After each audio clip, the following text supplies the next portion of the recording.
कि फैसला होने से पहले भला मैं हार क्यों मानूं, कि फैसला होने से पहले भला मैं हार क्यों मानूं। जग अभी जीता नहीं, मैं अभी हारा नहीं, मेरा एग्जाम अभी हुआ नहीं, मैं पहले ही कैसे हार मान लूं। जी हाँ दोस्तों, नमस्कार प्यारे विद्यार्थियों, आप सभी का उत्कर्ष के ऑनलाइन सेगमेंट में हार्दिक स्वागत है। मैं हूं डॉक्टर मनोहर, एक बार फिर आपके सामने हाजिर हुआ हूं। बहुत सारे विद्यार्थियों का डाउट है कि सर क्या अभी 10 डे के अंदर RUSS CUT के अंदर सिलेक्शन पॉसिबल है। सर हमने पूरे साल तैयारी करी थी, लेकिन अब ऐसा लगता है कि हमने कुछ पढ़ा ही नहीं। सर हम भूलते जा रहे हैं। सर हमारा नीट का एग्जाम भी खराब गया, तो RUSS CUT में सिलेक्शन होगा या नहीं होगा। सर हम 10 डेज के अंदर हम क्या करें ताकि जो हमने सपना देखा था, जो पूरे साल मेहनत की थी, वो रिजल्ट में कन्वर्ट हो जाए। तो दोस्तों आज मैं बात करूंगा कि आखिर 10 डे के अंदर आपकी क्या स्ट्रेटेजी होनी चाहिए, क्या रणनीति होनी चाहिए ताकि आप एक गवर्नमेंट कॉलेज में सिलेक्शन ले सको। क्या सर हमने कौन से टॉपिक पढ़ने हैं, कौन से टॉपिक नहीं पढ़ने हैं, कौन सा हमारा इंपॉर्टेंट टॉपिक है जहां से 70 to 80% प्रश्न पूछे जाते हैं। इस टाइम सर मॉक टेस्ट कैसे लगाए, सर एग्जाम में नेगेटिव मार्किंग है या नहीं है, सर सेंटर कहां पड़ेगा, सर ऑफलाइन होगा या ऑनलाइन होगा, तमाम इस वीडियो के माध्यम से आपको जानकारी मिलेगी। और साथ ही साथ अंत में आपको मैं एक सरप्राइज भी दूंगा जो आपकी तैयारी को एक नया बूस्ट देंगे, यानी आपकी तैयारी को एक रिजल्ट में कन्वर्ट करेंगे। तो दोस्तों मैं बात करूं RUSS CUT, यानी दोस्तों राजस्थान के अंदर जो बच्चा BSc nursing, paramedical, physiotherapy, pharmacy करना चाहता है, उनको लेकर एग्जाम देना पड़ता है RUSS CUT, जिसका एग्जाम 21 मई को होने वाला है। यानी BSc nursing, paramedical, BPT and pharmacy, ये इसी एग्जाम के माध्यम से आपको एडमिशन मिलेगा, जो कि फॉर्म भर चुके हैं। 21 मई को एग्जाम होने वाला है। हमारे पास मात्र 10 से 12 दिन बचे हुए हैं। सर कैसे तैयारी करें, तो दोस्तों मैं बात करूं सबसे पहले पेपर के पैटर्न की। तो दोस्तों राजस्थान के अंदर टोटल 100 MCQ पूछे जाते हैं पेपर के अंदर, जिसके अंदर बायोलॉजी के 34 MCQ होते, ध्यान से सुनना। केमिस्ट्री के 33 MCQ रहते हैं, फिजिक्स के 33 MCQ रहते हैं। आप एक MCQ, एक प्रश्न को ठीक करते हो तो आपको 1 नंबर मिलता है, +1 नंबर मिलता है, यानी कुल मिला के 100 मार्क्स का आपका एग्जाम होता है, जिसके अंदर केवल और केवल, ध्यान से सुन लो, ओनली 12th आती है। बहुत सारे विद्यार्थियों ने मेरे वीडियो के पीछे कमेंट कर रखा है कि सर 11 12 दोनों दिखा रहा है गूगल पर। अरे बाबा सुन लो, हर बार गूगल बाबा भी ठीक नहीं होता। जो ऑथेंटिक ऑफिशियल वेबसाइट है और जो लंबे समय से जो सिलेबस बताया गया है, जो नोटिफिकेशन में बताया गया है, वो केवल और केवल 12th का ही पूछा जाएगा, जिसके अंदर फिजिक्स, केमिस्ट्री और बायोलॉजी ओनली न्यू एनसीईआरटी जो आपने बोर्ड में पढ़ा है अभी, वही आने वाला है। सर एग्जाम कैसे होगा, सर ऑफलाइन मोड में होगा और केवल जयपुर के अंदर ही एग्जाम रहने वाला है।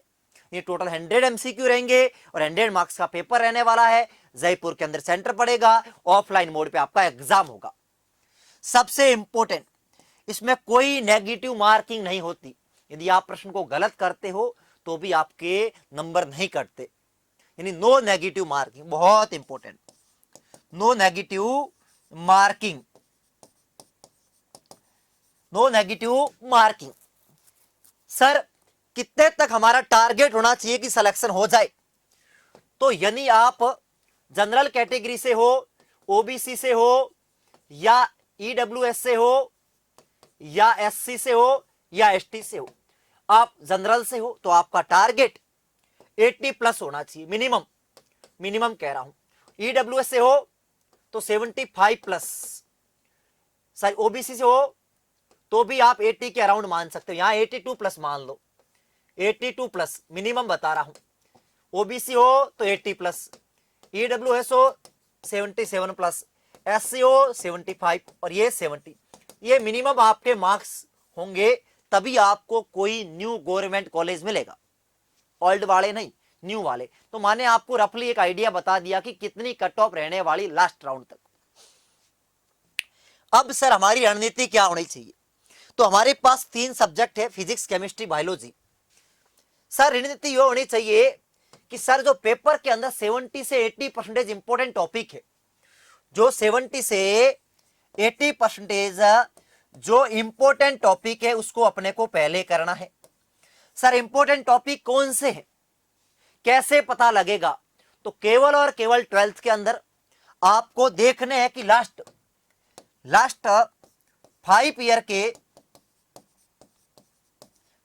के या फिर आपके पास 5 से ज्यादा है, आपको पीवाईक्यू, मैं ये कह सकता हूं लास्ट 5 टू 7 ईयर के पीवाईक्यू देखने हैं, प्रीवियस ईयर क्वेश्चन जो आए हुए हैं ओल्ड पेपर। सर कहां मिलेंगे? हमने सब करवा रखे यूट्यूब चैनल पर सॉल्यूशन। आपको पीवाईक्यू अच्छे से करने हैं और पीवाईक्यू के आसपास के जो टॉपिक पूछे गए हैं, जिस टॉपिक से बार बार प्रश्न आता है, उसको आप अच्छे से कीजिए। क्योंकि दोस्तों 70 to 80% आप यदि पीवाईक्यू अच्छे से कर लेते हो, प्रॉपर रणनीति के साथ, प्रॉपर एनालिसिस के साथ, तो आपके मैं कह सकता हूं 70 नंबर तो वैसे ही आ जाएंगे। दूसरी बात, यदि आपको लगे कि आपने कुछ पढ़ा ही नहीं है तो आपके अंदर गलत थिंकिंग है। आपने पूरे साल मेहनत करी है। यदि आप 12th के विद्यार्थी हो तो आप बोर्ड देके आए हो, वही पूछा जाता है। तो आप सिंपल 12th का सिलेबस पढ़े, पेपर का पैटर्न आसान रहता है, मीडियम पेपर पूछा जाता है, तो 70 to 80% आपके पीवाईक्यू से हो जाएंगे। और साथ ही साथ इंपॉर्टेंट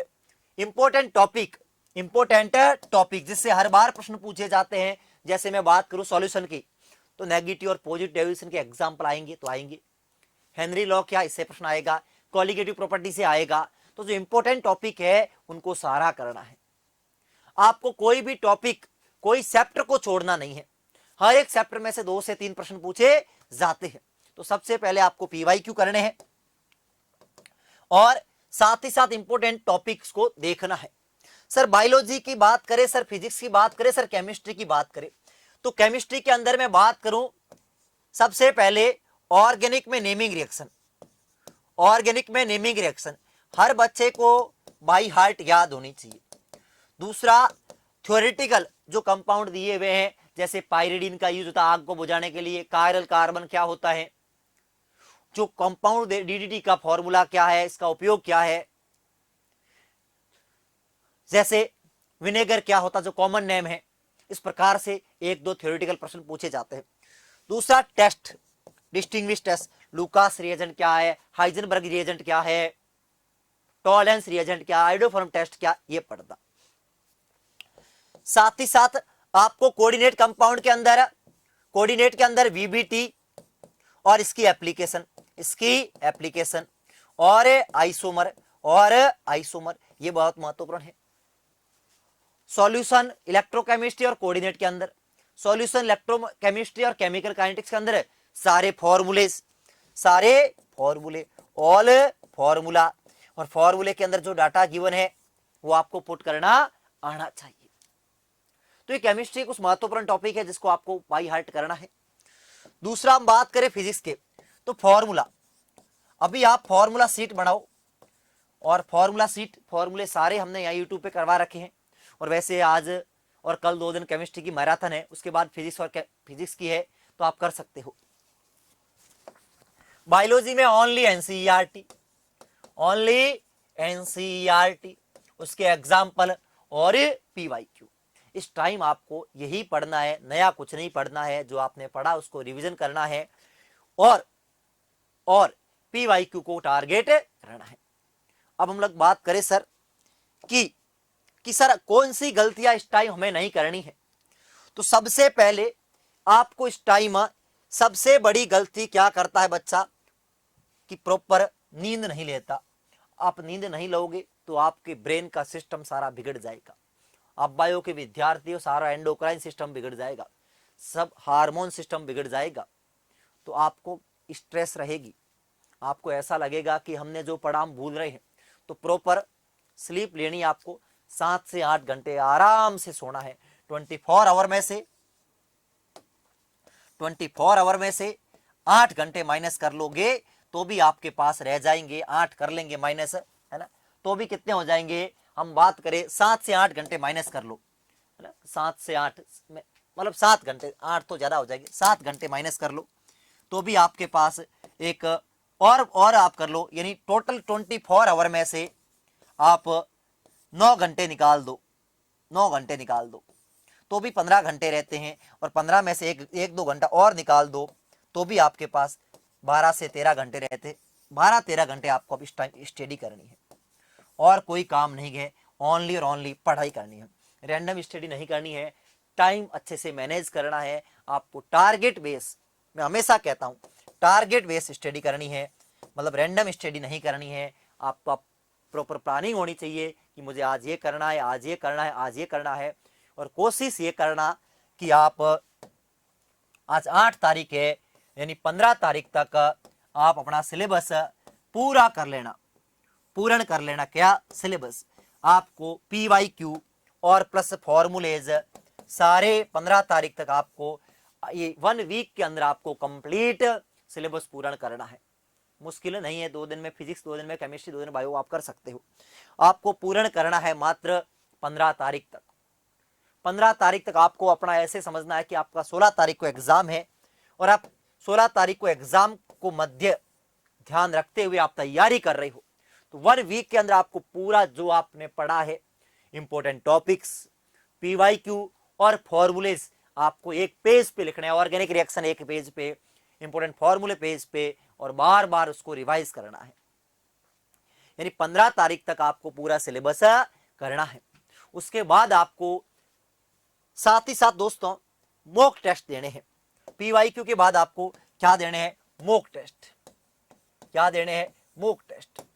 आपको ज्यादा मॉक टेस्ट नहीं देने हैं, अभी समय है, आपने तैयारी कर रखी, दो आपको मॉक टेस्ट देने कम से कम एग्जाम से पहले 4 से 5। उसी कड़ी में हम आप सभी के लिए लेके आए हैं कि फ्री मॉक टेस्ट और फ्री, सर हमारे पास क्या है 70 डे टारगेट बैच है, और साथ ही साथ फ्री मॉक टेस्ट। उत्कर्ष ऐप को डाउनलोड करना, उत्कर्ष ऐप को डाउनलोड करोगे तो आप जाओगे कहाँ पे, हम बात करें college nursing exam, nursing exam में प्री नर्सिंग में जाओगे, प्री नर्सिंग में RUSS में जाओगे तो यहाँ पर आपको रामबाण, मंजिल, टेस्ट सीरीज सब कुछ मिल जाएगा, और यहीं पे आपको एक फ्री टेस्ट भी मिलने वाले हैं, फ्री टेस्ट भी मिलने वाले हैं जो कि आपकी तैयारी को नया धार देंगे, नया बूस्ट देंगे।